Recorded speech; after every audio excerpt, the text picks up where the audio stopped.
Assalamualaikum warahmatullahi wabarakatuh. Waalaikumsalam warahmatullahi wabarakatuh. Selamat pagi anak-anak. Pagi, Pak. Nah, baiklah, sebelum kita memulai pelajaran pada hari ini, alangkah lebih baiknya kita membaca doa. Silakan salah satu daripada kalian untuk memimpin doa. Sebelum memulai pembelajaran pada hari ini, marilah kita berdoa. Berdoa dimulai. Selesai. Nah, setelah kita membaca doa, baiklah, Bapak akan mengabsen kalian. Siapa yang tidak hadir pada hari ini? Masuk semuanya, Pak. Ya, bagus sekali ya, masuk semua. Nah, sebelum kita mulai pelajaran, apakah masih ingat pelajaran kita minggu lalu? Saya, Pak. Ya, tentang apa? Tentang konsep dasar pemetaan, Pak. Ya, bagus sekali ya, betul. Minggu lalu kita itu membahas tentang konsep dasar pemetaan. Nah, pada hari ini kita akan mempelajari yaitu tentang materi penginderaan jauh. Baiklah, Bapak akan menyampaikan indikator kita pada hari ini. Yang pertama yaitu menjelaskan pengertian peta dan citra penginderaan jauh. Yang kedua yaitu menjelaskan komponen-komponen penginderaan jauh. Yang ketiga yaitu menjelaskan unsur-unsur interpretasi citra. Nah, untuk keterampilannya yaitu menganalisis informasi interpretasi citra dan menghubungkan citra tersebut dengan unsur-unsur interpretasi citra. Nah, itu merupakan indikator kita pada hari ini yang akan kita pelajari.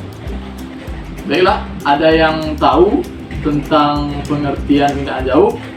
Tidak tahu, Pak. Nah, baiklah, kalau tidak ada yang bisa menjelaskan tentang pengertian penginderaan jauh, baiklah Bapak akan menjelaskan pengertian penginderaan jauh. Penginderaan jauh ini disingkat dengan inderaja. Nah, inderaja ini adalah suatu metode untuk melihat objek yang jauh tanpa kontak langsung pada objek tersebut. Nah, baiklah, Bapak di sini akan menampilkan gambar tentang komponen penginderaan jauh. Coba dilihat betul-betul ya. Iya, Pak.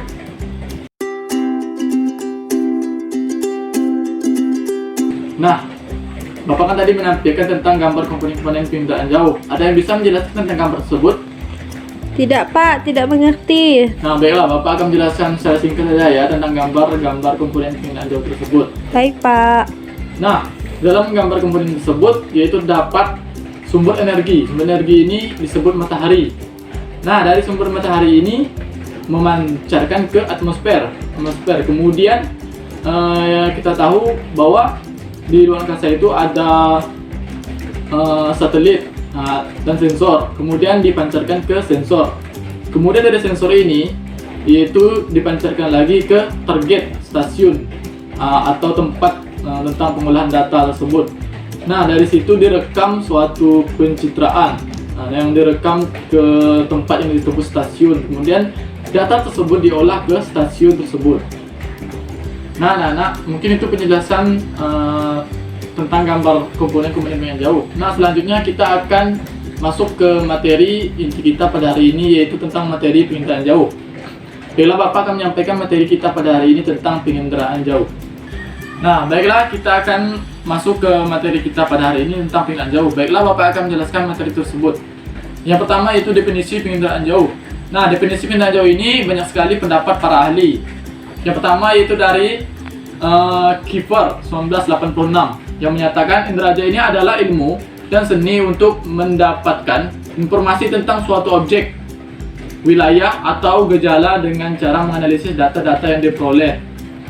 Kemudian yang kedua yaitu dari pendapat para ahli yang bernama Campbell 1994. Inderaja ini adalah ilmu untuk mendapatkan informasi mengenai permukaan bumi yang diambil dari jarak jauh.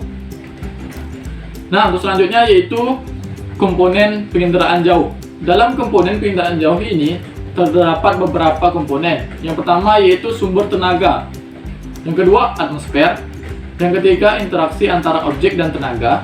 Yang keempat yaitu sensor. Yang kelima wahana. Yang keenam pengolahan data. 7 penggunaan data. Yang terakhir yaitu keluaran. Nah, komponen penginderaan jauh selanjutnya yaitu sumber tenaga. Penjelasan dari tadi komponennya ya. Nah, sumber tenaga ini ada dalam proses inderaja, terdiri dari sumber tenaga alamiah. Alamiah ini seperti matahari, seperti pada gambar tadi yang Bapak tampilkan.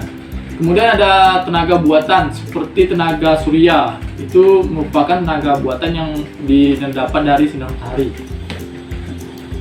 Kemudian ada atmosfer. Nah, atmosfer ini adalah lapisan udara yang terdiri atas berbagai jenis gas, antara lain karbon dioksida, nitrogen, dan oksigen.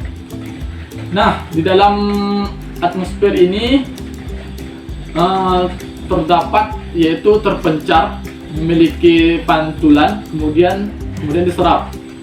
Nah, di permukaan air laut ini, atmosfer ini yaitu terpantulkan, terserap, dan transmisi. Kemudian selanjutnya interaksi antara tenaga dan objek. Interaksi antara tenaga dan objek ini dapat terlihat pada rona yang dihasilkan setiap objek memiliki karakteristik yang berbeda dalam memantulkan atau memancarkan tenaga ke sensor. Selanjutnya sensor. Sensor ini merupakan alat pemantau yang dipasang pada wahana baik pesawat maupun satelit. Dan sekarang itu sensor biasanya kita dengan teknologi canggih yaitu menggunakan drone, di mana dipasang sensor untuk menangkap di permukaan bumi. Selanjutnya wahana. Wahana ini adalah kendaraan yang digunakan untuk membawa sensor guna mendapatkan data inderaja. Berdasarkan ketinggian penginderaan dan tempat pemantauannya di angkasa, wahana dapat dibedakan menjadi 3 kelompok, yaitu sebagai berikut. Pesawat terbang rendah sampai sedang antara 1.000 meter dan 9.000 meter. Kemudian pesawat terbang tinggi lebih dari 18.000 meter. Kemudian satelit. Satelit ini seperti yang beberapa negara pasang ya, yang berada di luar angkasa. Ini memiliki ketinggian antara 400.000 km sampai 900 km di atas permukaan bumi. Kemudian yang selanjutnya yaitu perolehan data. Perolehan data ini terbagi menjadi dua. Yang pertama data manual dan data numerik. Kemudian keluaran. Keluaran ini adalah data yang dihasilkan dari penginderaan jauh yang berupa data digital dan data visual. Data digital ini penginderaan jauh terekam dalam bentuk angka yang menunjukkan nilai kecerahan dalam kurung atau rona. Adapun data visual ini penginderaan jauh terekam dalam bentuk gambar seperti yang bisa kita ketahui seperti gambar citra ya. Selanjutnya yaitu proses penginderaan jauh. Proses penginderaan jauh ini yang pertama spektrum elektromagnetik. Sinar matahari sebagai spektrum elektromagnetik mengenai sasaran atau objek yang diinginkan. Yang kedua yaitu penyinaran. Matahari ini sebagai sumber energi alamiah digunakan dalam proses satelit sebagai sistem pasif atau searah. Yang ketiga yaitu pemantulan dan penangkapan. Hasil penyinaran dari matahari ini dari sasaran objek yang berupa pantulan, kemudian ditangkap oleh alat perekam data atau yang disebut citra satelit. Kemudian perekaman. Hasil perekaman dari citra satelit ini diterima oleh penginderaan penerima data. Dalam hal ini data digital baru kemudian diolah. Diolah itu maksudnya dicetak, disimpan dan sebagainya. Baik, untuk selanjutnya yaitu hasil dari penginderaan jauh. Hasil dari penginderaan jauh ini bisa berupa citra atau gambar visual. Terus hasil penginderaan jauh selanjutnya yaitu digital. Kemudian visual. Nah, data hasil penginderaan jauh selanjutnya yaitu visual. Visual ini yaitu berupa citra foto dan citra non foto. Citra foto ini adalah gambaran yang dihasilkan dengan menggunakan sensor kamera yang dipasang pada pesawat udara. Selanjutnya yaitu berdasarkan spektrum. Berdasarkan spektrum pertama yaitu foto inframerah asli. Yang kedua yaitu foto inframerah modifikasi. Kemudian berdasarkan wahana yaitu terbagi menjadi dua, yaitu foto udara dan foto satelit. Kemudian hasil penginderaan jauh citra non foto. Citra non foto ini dapat dibedakan berdasarkan yang pertama spektrum, sensor, dan wahana. Sedangkan citra non foto ini berdasarkan spektrum itu terbagi menjadi dua, yaitu inframerah thermal dan yang kedua yaitu radar dan gelombang mikro. Citra non foto berdasarkan sensor itu terbagi menjadi dua, yaitu citra foto tunggal dan citra foto jamak. Selanjutnya yaitu citra non foto berdasarkan wahana.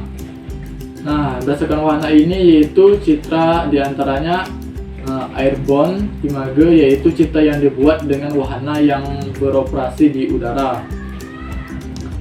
Nah, selanjutnya yaitu materi kita interpretasi citra. Interpretasi citra ini merupakan perbuatan mengkaji foto udara atau citra dengan maksud untuk mengidentifikasi objek dan menilai arti pentingnya objek tersebut. Nah, ada tahap-tahap dalam interpretasi citra. Yang pertama deteksi, yang kedua identifikasi, dan ketiga analisis. Terus karakteristik interpretasi citra ada memiliki 3 karakteristik. Yang pertama yaitu ciri spektral, yang kedua ciri spasial, dan yang ketiga yaitu temporal. Nah, ciri spektral ini cirinya yaitu dihasilkan dari interaksi antara energi elektromagnetik dengan benda. Sedangkan ciri spasial ini ciri yang berkaitan dengan ruang, yaitu meliputi bentuk, ukuran, pola, tekstur. Sedangkan yang ketiga yaitu ciri temporal. Ciri temporal ini ciri yang berkaitan dengan waktu atau saat perekaman. Terus kita lanjut yaitu tentang unsur-unsur interpretasi citra. Nah, dalam unsur interpretasi citra ini terbagi beberapa macam. Yang pertama rona dan warna. Nah, rona sini yaitu menunjukkan tingkat kecerahan daripada suatu citra tersebut yang dihasilkan. Yang kedua yaitu tekstur. Tekstur ini adalah frekuensi perubahan rona pada citra. Yang ketiga yaitu bentuk. Bentuk ini merupakan gambar yang mudah dikenali seperti contohnya gedung, sekolah, dan lain-lain. Selanjutnya yang keempat yaitu ukuran. Ukuran adalah ciri objek berupa jarak, luas, tinggi, lereng, dan volume, yaitu merupakan ukuran. Selanjutnya yaitu bayangan. Bayangan ini bersifat menyembunyikan detail atau objek yang berada di daerah gelap. Seperti daerah gelap ya, terkadang tuh objek citranya tidak kelihatan. Selanjutnya itu tentang pola. Pola ini atau susunan keruangan merupakan ciri yang menandai banyak objek bentuk manusia dan beberapa objek alamiah. Nah, selanjutnya situs. Situs adalah letak suatu objek terhadap objek lain di sekitarnya. Kemudian asosiasi. Asosiasi ini adalah keterkaitan antara objek yang satu dengan objek lainnya. Baik anak-anak, itu merupakan penjelasan materi kita pada hari ini. Apakah kalian sudah paham? Sudah, Pak. Nah, jika sudah paham dan jelas dari materi yang Bapak sampaikan, silakan kalian berhitung 1-5, kemudian untuk membuat kelompok diskusi. Silakan. 1, 2, 3, 4, 5. Nah, kalian sudah membentuk kelompok. Kemudian Bapak akan menjelaskan apa tugas yang kalian kerjakan. Nah, baiklah anak, sini Bapak akan menyampaikan 5 citra penginderaan jauh.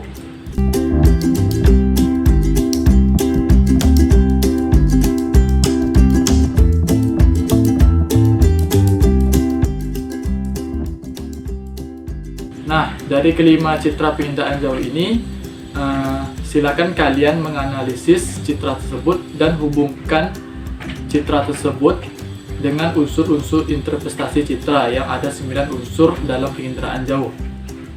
Baik, Pak. Bagaimana anak-anak? Apakah sudah selesai? Sudah, Pak. Nah, jika sudah selesai, silakan kalian presentasikan ke depan kelas perwakilan saja daripada kelompok kalian. Baik, Pak. Ya, tadi merupakan presentasi dari kawan kalian ya. Bagus sekali presentasi yang untuk kawan kalian. Silakan berikan tepuk tangan untuk kawan kalian yang sudah presentasi. Dapat. Baiklah, mungkin sekian pertemuan kita pada hari ini untuk materi penginderaan jauh. Baiklah, ada yang bisa menyimpulkan tentang materi kita pada hari ini tentang penginderaan jauh? Tidak ada, Pak.